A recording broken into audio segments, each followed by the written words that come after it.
gastronomia, o que é cozinha, e rapidamente eu percebi a força que essa profissão dava. Eu agarrei-me a isso e até hoje tenho trabalhado nisso. Graças a Deus tenho conseguido transformar mentes, tenho ajudado muita gente também a entrar nesse mundo, e principalmente ando a fazer isso cá em Angola.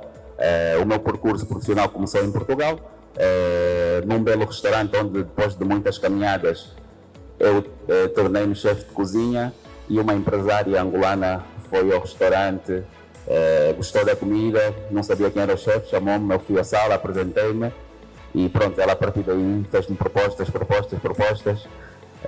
Recusei muitas vezes, mas depois acabei por vir para Angola e pronto, eu acabei por vir para cá, para o meu país, que na verdade na altura não pensava voltar, mas voltei e sou muito grato por estar aqui hoje e estar no mundo e no meio aqui de colegas, e trabalhamos para aumentar aqui o nosso nível gastronómico, porque a nossa gastronomia tem muito potencial. A comida, como é que vocês encaram essa relação de memória? Também aconteceu convosco?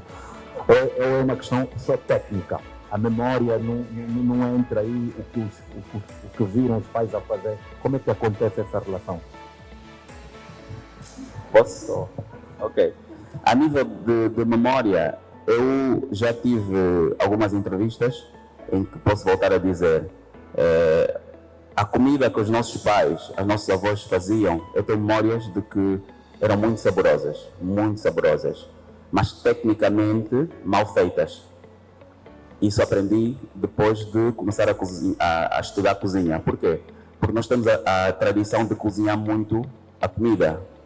Por exemplo, o calulu, tecnicamente é mal feito, mas é super saboroso, porque a jimboa perde todas as propriedades, o tempo que fica ali a cozer, os quiabos, e depois, quando nós estamos a falar de uma nova cozinha, pegamos aquelas memórias que temos de sabores, as técnicas de confecção, que eu até hoje ainda utilizo algumas na minha cozinha, e transformamos para uma apresentação atualizada, para também ser mais fácil aceitarem a nossa gastronomia à volta do mundo. Acho que é uma missão de qualquer profissional nessa área. Bem, na minha cozinha é bem muito ainda tradicional.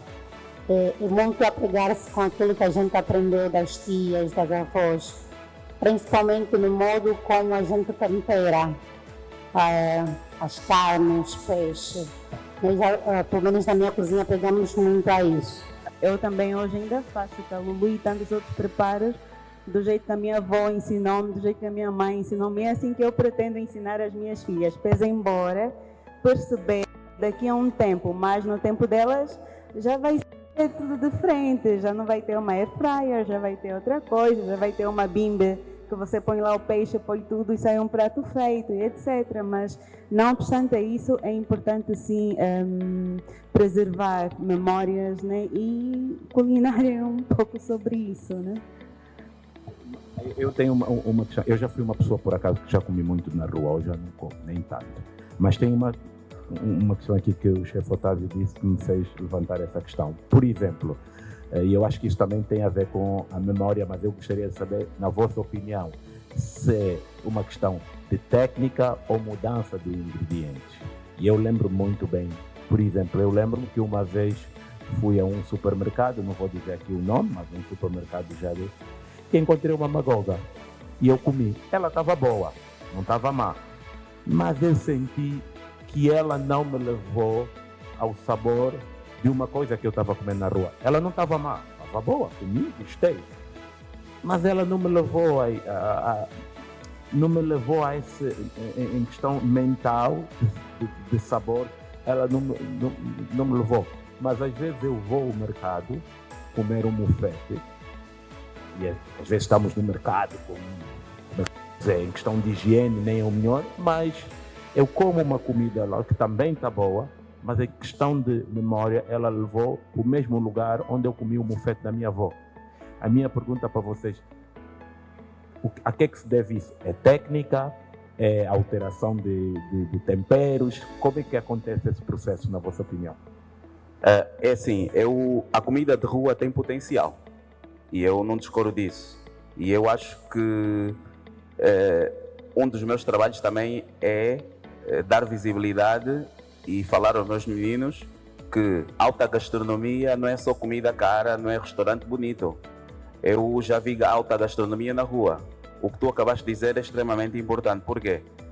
Várias vezes a gente vê na rua 3 senhoras, acho que toda a gente aqui se calhar já presenciou isso, 3 senhoras a venderem magoga. E uma delas tem a fila maior. Isso por quê?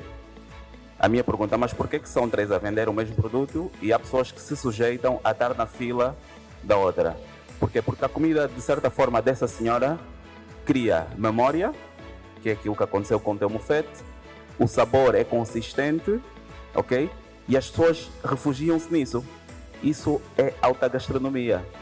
Isso é alta gastronomia, Joy. Porque o street food hoje em dia é um cartão postal de muitos países. Tailândia, por exemplo, as ruas é comida de rua e é muito forte nisso. Portanto, eu acho que uma magoga num supermercado, pode estar lá para quem quer ter uma experiência, mas uma magoga no supermercado é uma sandes com frango e se calhar maionese e repolho. Não é a mesma coisa do que se for a tia Helena, por exemplo, a fazer o seu mofete no mercado de São Paulo ou a fazer uma magoga. Eu valorizo isso. Ainda porque estava aqui a conversar com ela, é fantástico. Acho que devemos apoiar, devem continuar. Tem que haver chefes que trabalhem para um patamar mais acima, mas tem que haver uma tia Helena que inspira. Eu muitas das vezes me inspiro em refeições feitas na rua e mais, tenho um prato que me inspirei por ver comida de rua, que chama-se Ruas de Luanda. Esse meu prato, que é um mini grelhador, onde eu consigo pôr a banana pão, a jinguba e o bombom. Isso lembra-lhe alguma coisa, né? Ok, eu peguei esse prato que vi na rua e retransformei e consegui meter no meu restaurante. Ou seja, as pessoas que não têm a possibilidade de comer essa iguaria fantástica que alimenta milhares de pessoas aqui no nosso país, conseguem tê-la no restaurante de uma forma apresentável, instagramável, né? Que hoje em dia é importante, e que de uma forma é uma referência do nosso país. É pegar o tradicional, não é? Pegar no que o meu colega faz e diversificar e fazer uma coisa bonita. É claro que alguns vão escolher, né? Alguns têm escolha de comer a magoga tradicional de São Paulo, de qualquer outra esquina, e de um restaurante. Vai ter uma pequena diferença, sim, a maneira conforme a gente se empenha ao preparar, conforme a gente se apega aos ingredientes. É exatamente isso, a diferença tem isso. Em algumas zonas o fungo está restrito à sexta-feira. Não é? Se for a um hotel e quiser comer um fungo, terça não há. Então, eu queria perceber um pouco, na vossa opinião, onde é que vocês acham que aconteceu essa passagem e se realmente a comida angolana já está estabelecida como vocês acham que deve estar em todos os escalões. Eu posso dizer que existe ainda uma dificuldade muito grande se tu fores para um país qualquer abrir um restaurante de gastronomia angolana. Porque de uma certa forma ainda existe alguma resistência desses pratos, dos nossos pratos, serem culturalmente aceitados em qualquer tipo de restaurante. Claro que existe agora uma força maior, nós profissionais, eu pelo menos qualquer evento ou qualquer restaurante que eu trabalho, uma das condições que eu ponho é temos que ter pratos nacionais. Depois, a cultura de termos o hábito de comer só o fungo da sexta-feira ou sábado, lá está. Isto vai um pouco daquela memória que os nossos pais, nossos avós nos deixaram. Porque a nossa comida é comida de partilha. E normalmente era sempre ao fim de semana ou à sexta-feira que vinha o tio, os primos. Então era nesse dia que se comia esses pratos maravilhosos e acabava por ser, né? Ou acaba por ser ainda um momento de partilha. É impossível. Aliás, eu ficaria chateado se alguém me servisse um mofete com um peixe desse tamanho, né? Ficaria super chateado. Como também ficaria chateado se alguém me servisse um sushi desse tamanho. Ou seja, a comida também tem proporção. Isso tem a ver com história, tem a ver com memória. Sushi, nós sabemos que é servido desse tamanho. Mofete, nós sabemos que tem que ser um peixe grande. Portanto, isto tudo é algo automático já na nossa cabeça. Tu, se fores para o Brasil, servis uma feijoada nessas condições a um brasileiro, ele é capaz de te matar. E essa conectividade que existe da gastronomia é extremamente importante. Eu também posso dizer, o que conecta o mundo não é a internet, é a gastronomia. Se eu falar agora aqui para os nossos, para as pessoas que aqui estão, falar de algas, falar de soja, de certeza que vocês vão viajar para onde? China, Japão, certo? Se eu falar de pasta, falar de queijo mozzarella, viajam para onde? Itália. Então, e se eu falar de maçango, maçambala, viajam para onde? Para aqui. Exatamente. Portanto, isto é a força que a gastronomia tem de conectar os povos, conectar o mundo. É extremamente importante isso. É uma identidade muito grande, a nossa gastronomia, e temos que ter a força de metê-la em qualquer lado que a gente vá, em qualquer lado que a gente tenha a oportunidade de apresentar, seja o que for, falar da nossa gastronomia, porque é extremamente importante. E só para dizer mais uma coisa, o maçango é considerado um produto do século. Não sei se conhecem, o maçango é cultivado no Cunene, em terrenos difíceis. Por que é considerado um produto do século? Porque o maçango não precisa de muita água, ele cresce em terrenos difíceis. E é um ingrediente que foi considerado que pode acabar com a fome no mundo. Portanto, é nosso, temos numa região muito seca, mas que desenvolve-se com bastante força, mas acredito que a tia Helena dificilmente encontra no mercado o maçango, ou encontra? Não encontra? Com dificuldade, porque há pessoas lá fora que valorizam e veem o potencial desse ingrediente e nós aqui dentro não estamos a valorizar. Yeah.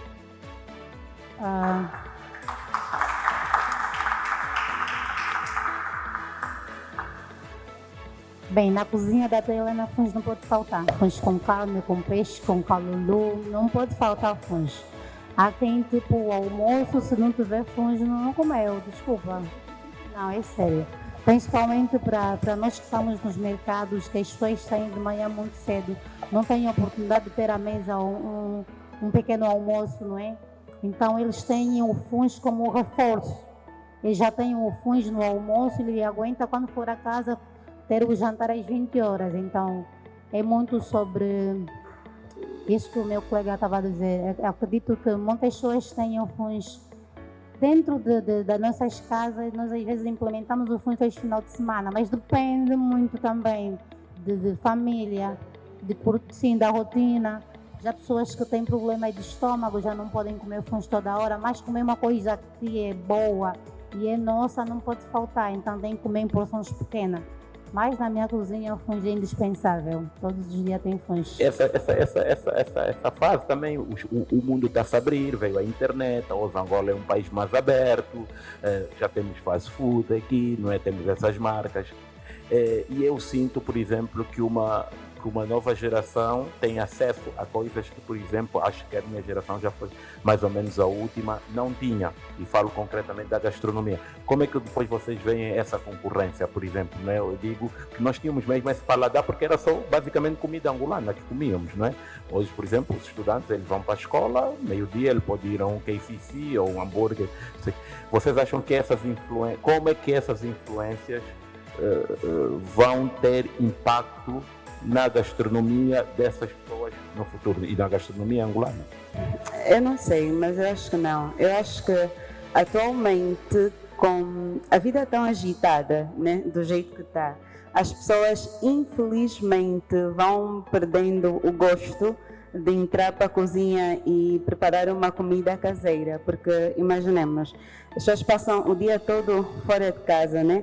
Supermercados há que já vendem até comidas feitas. Tu compras lá uma embalagem, chega em casa, põe no micro-ondas, 3, 4 minutos aquece, sai o arroz de pato, sai o que for, né, de comida congelada, ultraprocessada, que a pessoa compra por falta de tempo, chegar em casa e fazer uma comida caseira. Então, essas influências em volta da rotina, da dinâmica da vida, né, vão fazendo com que, sim, de facto, na minha opinião, eu acho que muitas pessoas vão perdendo o gosto, a paciência, o tempo, né, de entrar para a cozinha e fazer uma comida de base. Eu, particularmente, eu tenho uma página nas redes sociais que serve exatamente para esse propósito, fazer com que as pessoas não percam a vontade de entrar para a cozinha e fazer uma comida do princípio com todo gosto e todo sabor, né? Porque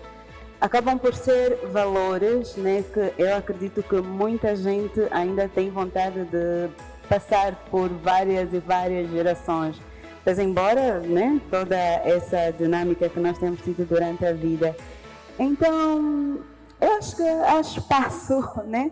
Há espaço para não deixar com que esse nosso lado morra, né? Que é o nosso lado de querer chegar em casa, fazer uma comida bem feita, meter à mesa, sentar com a família, apreciar um bom fundo, um bom buffet que não necessariamente tem que ser só no final de semana, né? Mas são valores que eu acredito que ainda há espaço para não deixar morrer completamente. Eu sou da opinião da seguinte, a Wanda tem toda a razão e realmente ela é uma força de incentivar as pessoas a confeccionarem, a estarem confortáveis com a nossa comida. Mas eu propriamente acho que se me perguntarem se KFC é necessário ter em Angola, eu vou dizer que não. Sem problema algum, não precisamos de KFC. McDonald's em Angola, não precisamos de McDonald's em Angola. Restaurante de sushi, sim. Restaurante de comida indiana, sim. Restaurante de comida egípcia, sim. Por quê? Porque eu lembro-me que há uns anos atrás, uma das minhas grandes vontades era comer no McDonald's, né? Hoje a minha filha quer comer sushi, nem sequer fala de McDonald's. E KFC, McDonald's, comidas industrializadas, toda a gente sabe que isso faz mal. Portanto, é uma questão de valor. É tudo uma questão de valor. Por que a minha filha hoje fala-me de sushi? Porque está direcionada a bons hábitos alimentares. KFC não é bom hábito alimentar. Eu prefiro promover uma senhora Helena, uma tia Helena, a vender mofete, que é peixe grelhado, é super, com banana pão, mandioca, e criamos um nome, e que depois pode-se globalizar isto, do que estamos a trazer má influência, entre aspas, um franchising que não acrescenta nada. E eu posso dizer que o frango frito na rua é muito melhor do que o frango frito no KFC. Percebem? E é verdade. Então, para que isso? Então, eu acho que essa educação parte muito de nós. Eu acho que temos que ter muito orgulho dos nossos ingredientes. A nossa agricultura é muito rica, toda a gente está de olho. Eu converso com chefes de vários países. O ano passado estive com chefes de estrelas Michelin e levei produtos nossos para lá. Eles acharam incrível, só pelo cheiro da terra, o sabor, coisas que eles já não têm lá. Nossa batata doce não é a mesma que se vende na Europa. E posso dizer que grandes chefes estão de olhos na nossa gastronomia, estão a olhar para os nossos produtos, estão a olhar para o potencial que nós temos a nível de qualidade do produto. Porque há uns anos atrás, todo chefe queria criar coisas que nunca ninguém fez. Mas hoje toda a gente quer fazer o que já se fez antigamente, mas de forma diferente e com mais sabor. E como é que a gente consegue chegar nisso? É ter ingredientes originais, ter ingredientes com mais qualidade. Onde é que se encontra esses ingredientes? África. A manga do Brasil não é boa, não tem a mesma qualidade que a nossa. Ou seja, a manga que eu como, sei lá, falo de um país que conheço, Portugal, não é a mesma quando eu como a manga aqui em dezembro. Então nós ainda temos esse valor e esse valor tem que ser instituído, tem que ser infiltrado nos nossos filhos, nos nossos amigos. Nós temos que ser um transporte forte para cada vez mais darmos potencial aos jovens cozinheiros, tem aqui alguns jovens cozinheiros, e perceberem que temos de trabalhar com os nossos produtos sem desfocar-nos, claro, do que os outros estão a fazer, das técnicas que estão a vir, claro, mas volto a repetir, KFC não faz falta, McDonald's, ainda bem que não faz falta. Se vier uma cozinha indiana, bem-vinda. Se vier cozinha egípcia, bem-vinda. Cozinha portuguesa, bem-vinda. Por quê? Porque isso é cultura. E isso sim, eu quero cultura. Quero levar minha filha num restaurante de cozinha indiana e conseguir dizer, olha, a comida é assim, assim, assim. Comida japonesa, como outros países que eu aqui já disse. Isso sim faz falta e é importante. Eu gostava assim de perguntar ao público, quem gosta de cozinhar aqui entre nós? Ok, 1, 2, 3, 4, 5, 6, 7. Quem gosta de comer? Gastronomia que a gente tem a ensinar aos nossos filhos, não é? Para que os futuros cozinheiros de Angola saibam preservar a nossa cultura, a nossa comida e também diversificar com as culturas que vêm, aproveitar as qualidades das culturas que vêm e fazer uma junção que tenhamos qualidade, tenhamos uma comida angolana boa, mas sem esquecer a nossa raiz. Nós ainda temos essa questão. Ainda essa semana aconteceu conosco que nos disse: eu quero dançar kizomba. E nós tivemos de pensar qual é o espaço onde nós vamos levar essa pessoa, que vamos ter a certeza que ele vai chegar lá e vai dançar kizomba. Então, a minha questão é essa. O que é que falta? Se por um lado temos essa questão toda que os produtos angolanos estão a ser procurados,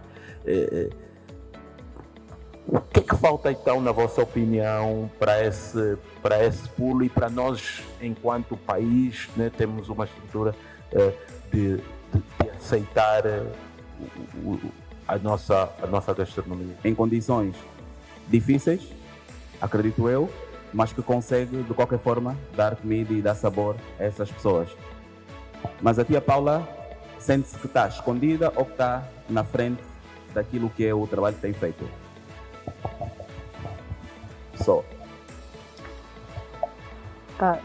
É claro que não me considero escondida, mas se fosse para diversificar, eu acho que seria bom. Quando eu digo escondida é no sentido de por que as pessoas que têm essa dificuldade não lhes dão espaços, não lhes dão condições, não lhes dão abertura para continuarem? Por que as senhoras que fazem a magoga que alimenta muitos alunos continuam nessas condições a vender em esquinas que muitas vezes têm que levar com purete? Sim. Isso é que faz com que quando alguém pede comida nacional, não tens de pensar no chefe Otávio. Podes falar, olha, há um sítio na rua, no São Paulo, um quintal, ou uma janela, ou um espaço que o próprio governo organizou, ou uma rua própria, em que tu vais encontrar todo tipo de comida nacional e que aí tens a potencialidade de ter boas experiências.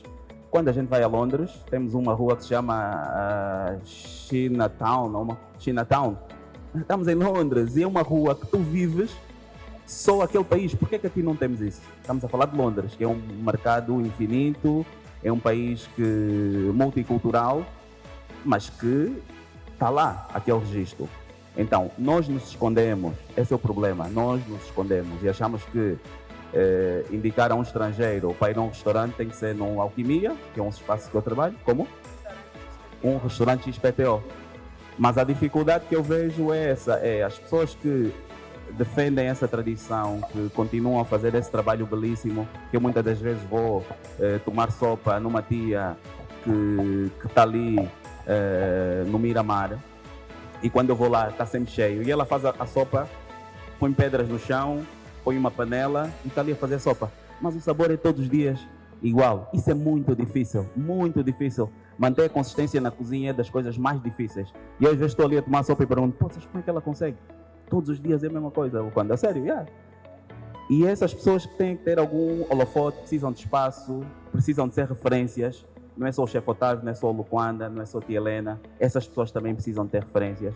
A Cuca tem que parar de patrocinar bares e patrocinar também essas senhoras. E pronto, estou aqui a dar exemplos. Grandes marcas, se transportarem esse lado para a superfície, eu acho que sim.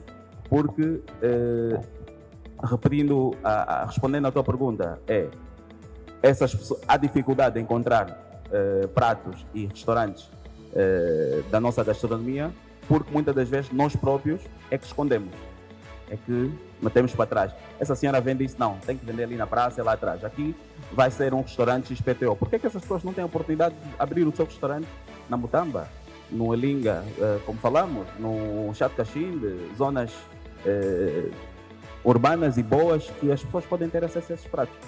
Portanto, acaba por ser isso. Ok. Só que aí já entra um pouquinho daquilo que algumas pessoas ainda insistem em fazer resistência, que é a tecnologia. Eu trabalho com redes sociais e sou criadora de conteúdos e eu tenho uma rubrica A Cozinheira do Meu Bairro. É uma rubrica onde eu dou voz a cozinheiras desconhecidas, como o chefe Otávio, exato, acabou de falar agora.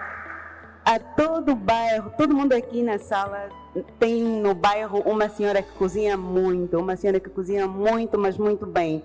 Mas é uma senhora que ninguém conhece, porque primeiro não tem expressão a nível das redes sociais, tem uma cozinha muito saborosa, mas ninguém sabe, a não ser o vizinho da esquina, outro vizinho da esquina.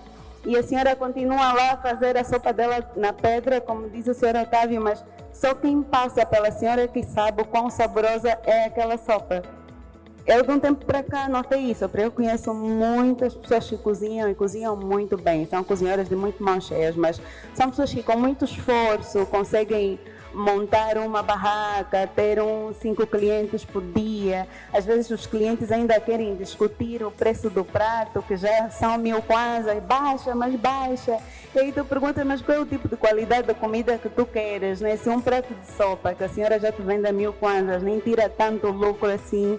Então, eu fui notando, fui analisando isso e junto com a minha equipa decidimos, olha, vamos criar uma rubrica, a Cozinheira do Meu Bairro, onde nós conseguimos dar voz a essas senhoras. Então, como é que funciona? Nós identificamos uma cozinheira no bairro popular, na praça, onde for, vamos para lá e fizemos a matéria toda da senhora, como é que ela começou a cozinhar, há quanto tempo é que ela cozinha, o que é que ela mais cozinha. Fizemos entrevistas aos clientes fiéis da casa. Isso por quê? Para de alguma maneira acabar por ajudar a senhora. Ela vai estar exposta. As marcas que são associadas ao meu trabalho vão querer associar-se a elas. No final do dia tem sempre uma cesta básica que a equipa leva com produtos de bens alimentares que ela consegue utilizar na própria cozinha dela. E são mais pessoas a saberem, epa, vou passar pelo bairro popular hoje, olha, não, lembrei que eu vi na página da Lu, quando tem uma senhora aqui na esquina que faz sopa. Então, é um cliente atrás do outro, né, que vai visitando o espaço. Então, infelizmente, para essas pessoas que não têm esse tipo de aberturas ou oportunidades, a tecnologia acaba por ser um refúgio, porque até esperarmos o governo notar, perceber que tem que montar uma zona qualquer, né, para poder meter essa gente, nós vamos levar muito mais tempo. É o que o Otávio estava a falar há pouco tempo sobre a consistência, e isso sim é verdade. Infelizmente, tu trazes um estrangeiro aqui e tu ainda tens que pensar onde levar para comer uma comida nacional, porque não faz sentido eu ter a vida à Itália, sou italiano, chegar aqui no hotel e comer mais pasta. Exato, né? Então são coisas que não fazem sentido. Eu quero chegar aqui e comer a comida da terra, quero chegar aqui e dançar kizomba, porque é isso que vocês, enquanto nação, representam, né? Então, é mais ou menos isso. Só para arrematar aqui, por exemplo, o Hotel Intercontinental tem restaurante de comida africana? Não. É Pixana, tem restaurante de comida africana? Não. Esquina tem? Não. Ou seja, essas instituições grandes, pelo menos têm 5, 6 restaurantes, pelo menos um restaurante que seja só comida africana mesmo, ali bem posicionado. Portanto, é um pouco também isso que tem que acontecer. Por que dificilmente nós encontramos restaurantes angolanos fora? Vamos para uma cidade onde encontras uma enorme comunidade angolana, enorme comunidade nigeriana. Tens um restaurante nigeriano, tens um restaurante da Etiópia, tens um restaurante moçambicano, mas não temos restaurantes angolanos. Por quê? A minha pergunta é essa. Isso não passa só pela restauração, há vários campos, né? Tu quando estás fora, tu cruzas, né? Com muita gente de várias nacionalidades a fazerem várias coisas. Mas dificilmente cruzas com angolanos. Já se vê lá na vibe, né? A se esticar e tal, mas Queria saber se há perguntas. Sou Oswaldo Quiosa. Dizer parabéns na profissão que os senhores fazem. Eu já acompanho a senhora Loquanda pelo Instagram. O chefe Otávio comecei a acompanhar há 2 meses. A chefe Helena, para conhecer agora, é um prazer. Aquilo que o chefe Otávio disse, eu vivi isso na pele. Eu vivi muito tempo na Rússia e era só KFC, McDonald's, Burger King. E um tempo, estamos a falar de memória, senti saudade de comer o funs, calulu, coisas da terra, até catato, vontade de comer eu tinha. E eu tinha uma namorada que pediu-me, né? Disse, não, vem para aqui, vou fazer um funs. Eu comecei a me perguntar, funs na Rússia? Eu quando fui para a casa dela, ela preparou funs de trigo. Eu fiquei muito assustado. Funs de trigo. Para mim foi um impacto, então eu disse, não, tenho que ir para Angola para comer aquele funs da terra. Levou-me as memórias da Angola, falei, não, tenho que regressar. E regressei, comi muito funs e continuo a comer ainda muito funs. Aquilo que estava aqui a se discutir, desculpa se prolongar, estava aqui a se discutir que só se come funs às sexta-feira, eu como de segunda a sábado. A minha questão é, a estrela Michelin define ou impacta para que o chefe mostre a sua cultura, a sua culinária? E uma outra questão, qual é a responsabilidade das nossas missões diplomáticas que estão nos países ao redor do mundo, né? Para mostrar a nossa gastronomia, o que é que falta? Olha, obrigado, é um prazer ter-te aqui. E eu lamento teres comido funs de trigo. Mas são experiências. A nível de estrela Michelin, África, acho que a nível de tudo sempre foi muito posta de lado, né? E eu, como profissional na área que sou, vejo que na gastronomia também. Porque há potencial. Nós temos aqui, por exemplo, o melhor restaurante da África é o La Colombe. Eu tive o prazer de já ter ido na África do Sul e fui porque queria provar, queria perceber porque é que é o melhor restaurante da África. E eu percebi que é o melhor restaurante da África porque imita ou faz parecido com o que se faz na Europa. Ok, a comida é boa, fiquei desiludido por isso, mas pronto. É o mindset deles, é a linha deles, respeito. Depois temos o Chef Malonga. O Chef Malonga tem um restaurante está-me a fugir o país. Foge-me o país agora, já me vou lembrar. E eu pesquisei o restaurante dele, ele agora está a trabalhar muito com os chefes alemães, tem estado a fazer um trabalho espetacular. Já tive a oportunidade de fazer um trabalho com ele também na época do Covid. Servimos um jantar virtual para clientes do Standard Bank, os melhores clientes cá de Angola, e ele foi o chefe pivô. Foi um jantar virtual servido ao mesmo tempo com vários chefes de todo o mundo, prontos. E numa conversa com ele eu comecei a perceber que os holofotes viraram muito para ele porque ele está a desenvolver a nossa gastronomia de uma forma fantástica. E já está considerado um dos 50 melhores chefes do mundo, está a subir a escala dele, já tem recebido prémios internacionais e a uma velocidade muito maior do que o La Colombe. Por quê? Porque ele está a fazer algo totalmente diferente, não está a fazer algo que os outros já fazem na Europa. Está a valorizar muitos produtos nacionais, a cozinha dele é como se estivesses numa praça, o mercado, a cozinha dele. Os pratos, as cores, a intensidade que ele dá na louça, nos uniformes, tudo é África. E isso eu já vejo aqui num restaurante de um amigo meu que é do Elton Araújo, que é o Flor do Duque. Ainda estive na televisão no programa do Bem-vindo e ele perguntou-me se eu tivesse de dar uma estrela Michelin, que restaurante é que tu darias? Eu diria, dava o Flor do Duque. Por quê? Porque todos os detalhes estão lá. Os uniformes, a louça, a forma como eles servem os cocktails, tem o nome de país e zonas da África, a comida, o catato faz presente lá, a decoração, tudo é África. Transpira. Exatamente. Portanto, isso é um caminho, claro, que temos que fazer para conseguirmos ter holofotes internacionais e o pessoal que organiza as estrelas Michelin começarem a olhar cada vez mais para o nosso país, como é óbvio. Agora, a outra pergunta que me tinha metido era... de termos... E é uma pergunta que há bocado também foi feita pelo Uja. Eu acho que a falta de restaurantes com comida africana ou comida angolana, posso assim dizer, nos outros países, é falta de coragem.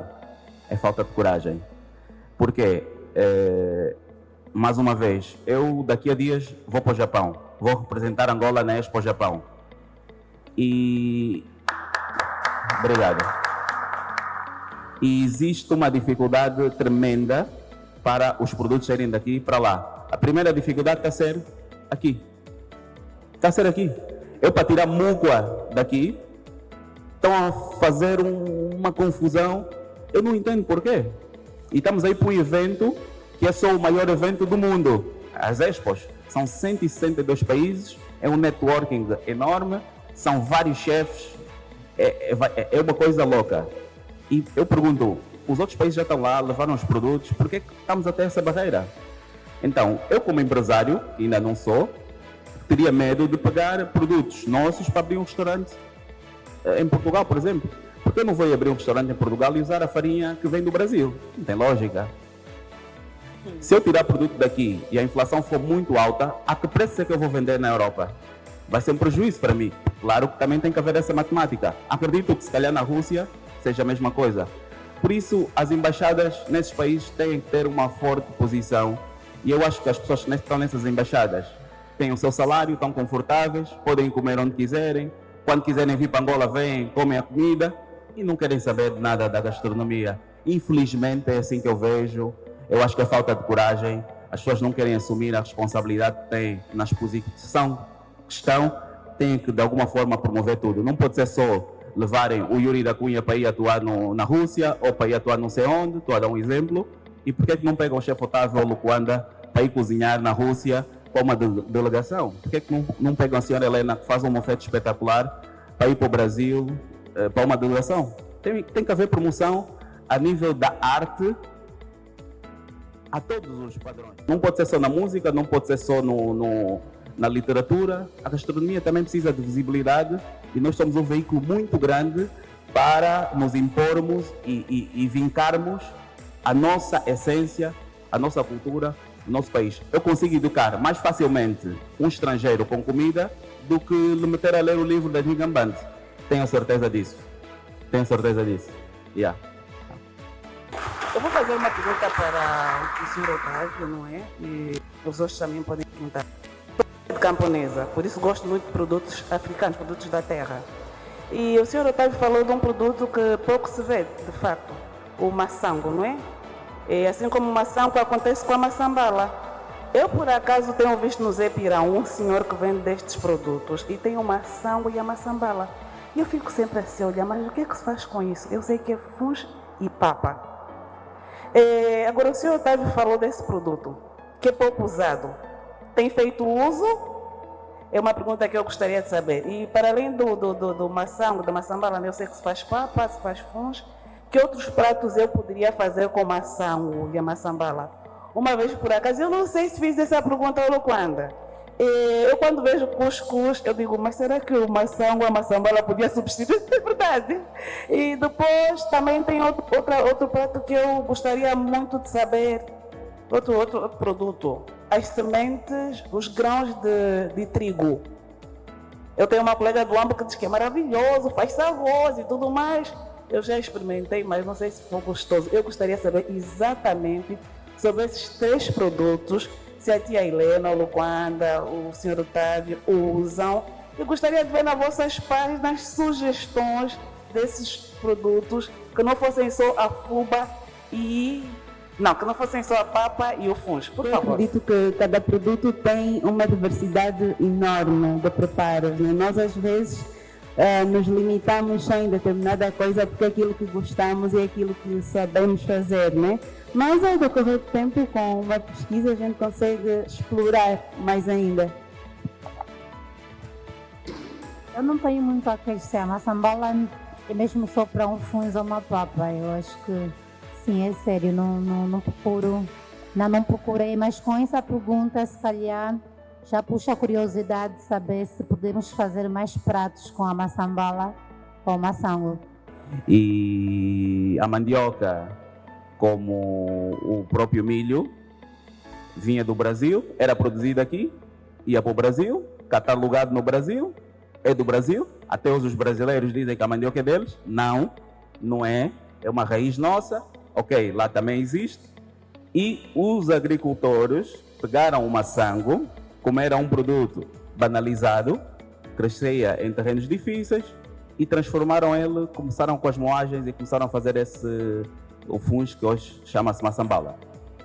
Obviamente que o Brasil monopolizou-se e voltaram a entrar para aqui esses produtos. A fuba de milho, de mandioca, e muito mais fácil acesso. Nós começávamos a ter isso e começámos a fazer o fungo de bombó, fungo de milho, e a maçambala começou a ficar para trás. Por quê? Porque não houve evolução dos nossos avós, posso assim dizer, que trabalhavam ali na moagem a trabalhar. Hoje em dia, o melhor fungo, a melhor fuba ainda é feita quando tu compras o bombom e vais na moagem, não é? Eles fazem ali na hora, a fuba é com muito mais qualidade. E no maçango deixou de se fazer isso e a maçambala foi ficando para trás. Mas eu posso dizer que esse ingrediente é muito mais nutritivo que o cuscuz, é muito mais nutritivo que quinoa, ok? E tu podes utilizá-lo da mesma forma que se usa um cuscuz ou que se usa uma quinoa. Portanto, é extremamente nutritivo. E meta isso na sua mesa, utilize para os seus filhos, faça uma salada. Eu fui desafiado, inclusive, também para fazer alguns pratos com esse mesmo produto, e pode se adaptar em várias coisas. Até para acompanhar uma carne assada, pode acompanhar. Claro que a fervura, ele depois abre, rebenta ligeiramente, mas pronto. Depois de rebentar é quando ele fica bom para comer, porque ele é um pouco duro. E depois aí podes mariná-lo. Até, olha, estás a ver aquele picadinho do que a gente usa para o mufete? Coze e depois envolve nesse picadinho. Eu, na verdade, já fui ultrapassado pela explicação que o chefe Otávio deu, que era para contribuir relativamente à dificuldade de abrir-se restaurantes lá fora, não é? Os ingredientes para saírem da Angola passam por um processo muito burocrático, então as pessoas acabam por desistir. No entretanto, há uma empresa que tem feito muito, que é a Food Care, que devia cá estar também para dar o seu contributo, que são os produtos da marca Mavu. Eu acho que muitos de vocês conhecem, ela tem feito uma luta titânica para exportar esses produtos, né? Entretanto, o que eu sei é que é uma empresa que passa por todos os rigores do ponto de vista da saúde alimentar, tem normas próprias, como as normas de HCPP, para que esses produtos cheguem lá fora. E eu li uma entrevista que a senhora Marlene deu no Jornal Expansão, que dizia assim: existe uma mão invisível a travar o desenvolvimento da Angola, o que me faz crer que é um problema político. Não se sabe ao certo, né? Mas o governo tinha que ter um papel preponderante para que nós levássemos esses produtos de qualidade lá fora.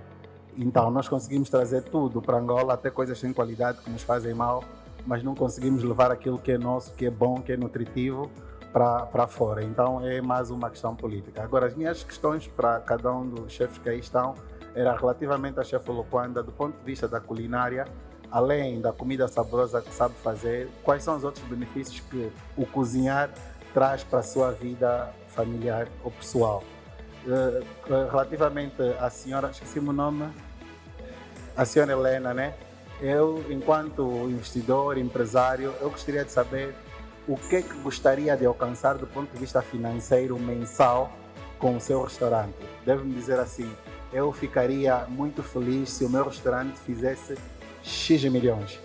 E ao chefe Otávio, eu gostaria de saber se o conceito gourmet não retira a angolanidade nos nossos pratos. Por exemplo, eu quando como fungo, transpiro e tiro a camisa. E eu quero saber se o conceito gourmet não me iria retirar, porque do ponto de vista de comer o funge, as nossas comidas, aquilo é um evento, nós não queremos fazer outras coisas. Então, aquele fungito pequenino, com um pouco de molho, a comer assim devagar, não retira a angolanidade? São essas minhas questões. Obrigado. Eu ficaria muito chateado e se me servissem um sushi desse tamanho, né? E também ficaria chateado se me servissem um calulu nessa porção. Eu sou contra servir pratos nacionais de forma gourmet, por causa desse registro histórico e do que simboliza, exatamente. A nossa comida é fartura, é estar bem, é estarmos com a camisa ligeiramente aberta e estarmos à vontade com quem estamos a partilhar a refeição. Claro que existe uma dificuldade muito grande em metermos a nossa gastronomia em restaurantes de um patamar diferente, com uma apresentação aceitável, mas hoje em dia eu resumo isso em panelinhas de cobre, que é uma coisa muito bonita, e que sirve lá o molho, o fungo vai na mesma proporção, e o cliente acaba por ser ele a servir-se no prato. Já vi muitas fotos de jovens cozinheiros, posso assim dizer, que eu muitas vezes conheço, que acham que servir pouco é gourmet. Isso não é ser gourmet. E a ausência de conhecimento dos futuros cozinheiros, que é uma das coisas que eu tenho lutado bastante, e graças a Deus essa semana estive na ECPA a dar aulas sobre gastronomia angolana, na qual fiquei muito orgulhoso e dá muito prazer poder contribuir. E tentei fazer com que os alunos percebessem que existe o profissionalismo, mas existe uma base centralizada naquilo que é a nossa gastronomia. Há várias formas de fazer um prato. Há várias formas de preservar a cultura no prato. Qual é o caminho que vocês querem seguir? É um pouco isso. Mas claro que para mim, comida gourmet não é pouca comida no prato, mas é uma comida com técnica, ok? E que o sabor mantenha-se sempre lá, não tem a ver com a proporção servida. Comida gourmet, mais uma vez repito, é técnica aplicada, é manter o sabor do produto e apresentar possivelmente de uma forma diferente. Pronto. Yeah.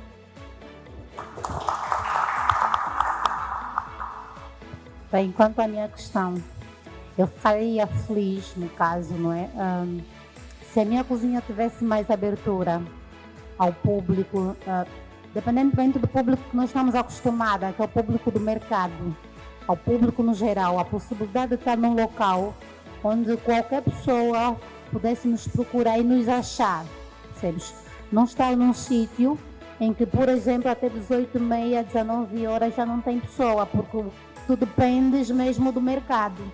Eu gostaria de ter mais abertura, ver a satisfação da equipa, saber que não estamos a trabalhar e consoante o nosso trabalho nós conseguimos nos sustentar, percebes? Porque acaba como que ter a cozinha porque é uma coisa que a gente gosta, mas acabar fazer alguns outros bicos para cobrir. Então acho que a satisfação para mim seria ter uma cozinha que seria aberta para o público, ter uma satisfação para o nosso grupo no geral, que é a equipe. Um quanto de valor! Olá, é um bocadinho complicado falar de valor, mas eu vou assim. Valor é bom e se eu dizer que eu gostaria de ter 2, 3 milhões por mês, ok, sim, muito, muito feliz. Olha, no meu caso, um dos maiores benefícios que a minha cozinha traz à minha vida é o tempo de qualidade que eu tenho com a minha família. Ter a satisfação de ver uma expressão de felicidade, satisfação, desculpe a redundância, na cara das pessoas que provam a minha comida, essas pessoas da minha família, acaba por ser benéfico para mim, né? Porque eu digo sempre, pois embora todo empoderamento que anda por aí pelo mundo, eu sou pacata. Eu gosto de estar em casa, gosto de cozinhar, gosto de ter a mesa, gosto de chamar os meus filhos não canso-me de estar, faço almoço, faço lanche, faço jantar, recebo visitas em casa e gosto de estar ali a gerir, a meter a mesa. São valores que eu obtive da minha mãe e tento transmitir isso aos meus filhos. Então, isso para mim é um tempo de qualidade. As pessoas às vezes perguntam-me, mas Cátia, o restaurante?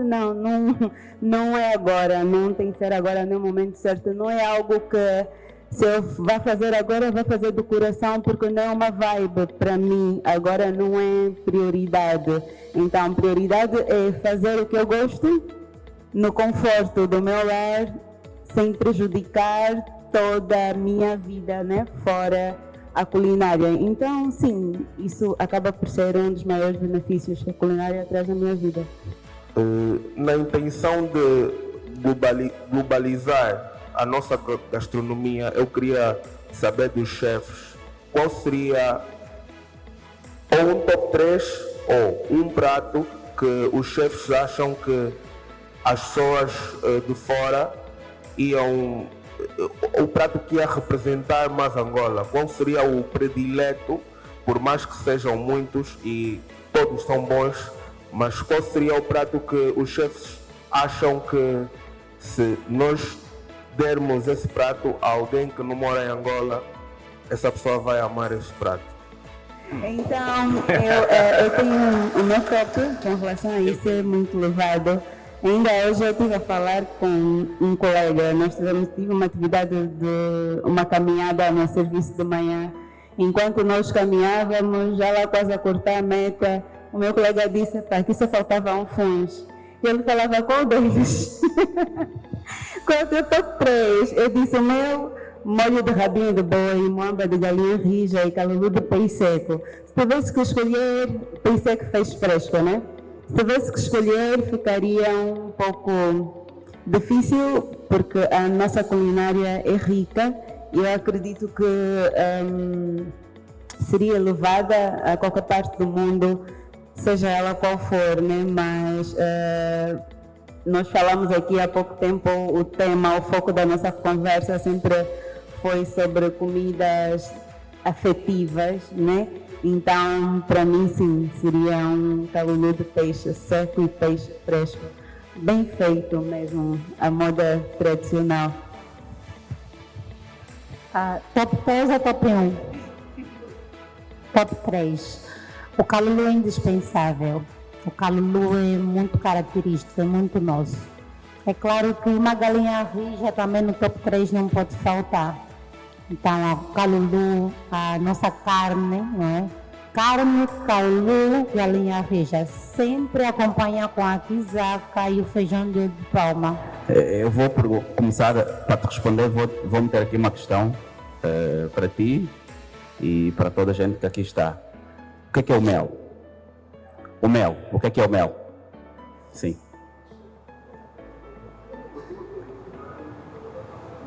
Ok. Alguém mais quer responder o que é o mel?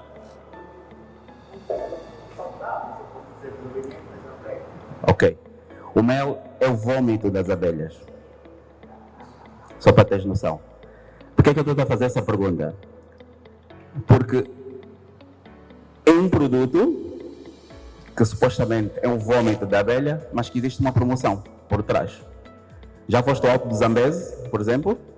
A maior dificuldade que o Alto do Zambeze, que é um dos maiores produtores de mel e com um nível de qualidade super, é catalogar o produto.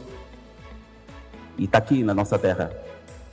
A gente fala do mel do Mochico, mas vocês nunca tiveram contato com o mel do Mochico, já tiveram? São alunos, têm dificuldades em catalogar esse produto. Por isso, eu acho que era mais importante, em vez de dizermos que, respeitando a resposta das minhas colegas, como é óbvio, um prato, para mim era mais fácil se fosse o produto. Nós temos produtos de muita qualidade que não são catalogados. O Alto do Zambeze precisa de ajuda, precisa de ser catalogado. Tem um mel de grande qualidade. E o mel é nada mais, nada menos do que o vômito das abelhas. Existem países que vêm buscar o nosso mel e catalogam como se fosse o deles. O café. O nosso café é um dos melhores cafés do mundo. A Delta agora está aqui em Angola. Por quê? Porque nós temos o melhor café robusto do mundo. Como? Exatamente. Já existem alguns produtores de café aqui mais próximo, mas de qualquer forma ainda é um produto que não nos eleva. Qualquer país que quer ser conhecido gastronomicamente não pode ser por um prato, tem que ser pelo produto. E a partir do produto, porque a partir do produto podes fazer vários pratos. Eu não quero que Angola seja conhecida pelo calulu, com respeito aos meus colegas, não quero que Angola seja conhecida pela moamba, não quero que Angola seja conhecida pela ginguinga, nem pela moteta. Eu quero que Angola seja conhecida por ter produtos de referência e que a partir desses produtos conseguimos elevar o nível da nossa gastronomia. Yeah. Olha, queria agradecer a chefe Luquanda, a tia Helena, o chefe Otávio Neto por esse momento, tirarem um tempinho das vossas vidas muito ocupadas para estarem aqui e participarem conosco no nosso festival, partilhar com o público presente que temos aqui. A nossa programação continua, nós vamos estar aqui até o dia 22. Hoje ainda vamos ter um programa de rádio ao vivo, vamos ter o concerto do Toto Samedi e depois vamos ter DJs aqui no nosso bar. Temos também uma programação para crianças, que isso é muito importante. Acabamos de ter aqui uma conversa sobre gastronomia, mas eu costumo dizer que tudo parte da base. Então é muito importante que passemos também muita informação e informação de qualidade às nossas crianças para amanhã podemos ter muitas chefes Oluquanda, muitas tias Helenas e muitos chefes Otávio. Obrigado aos presentes e mais uma vez agradecer aqui os convidados e boa tarde a todos. Sou o Dias Ramos, sou estudante de culinária na Escola de Cozinha e Pastelaria de Angola. O evento foi muito produtivo, consegui agregar mais conhecimento para mim.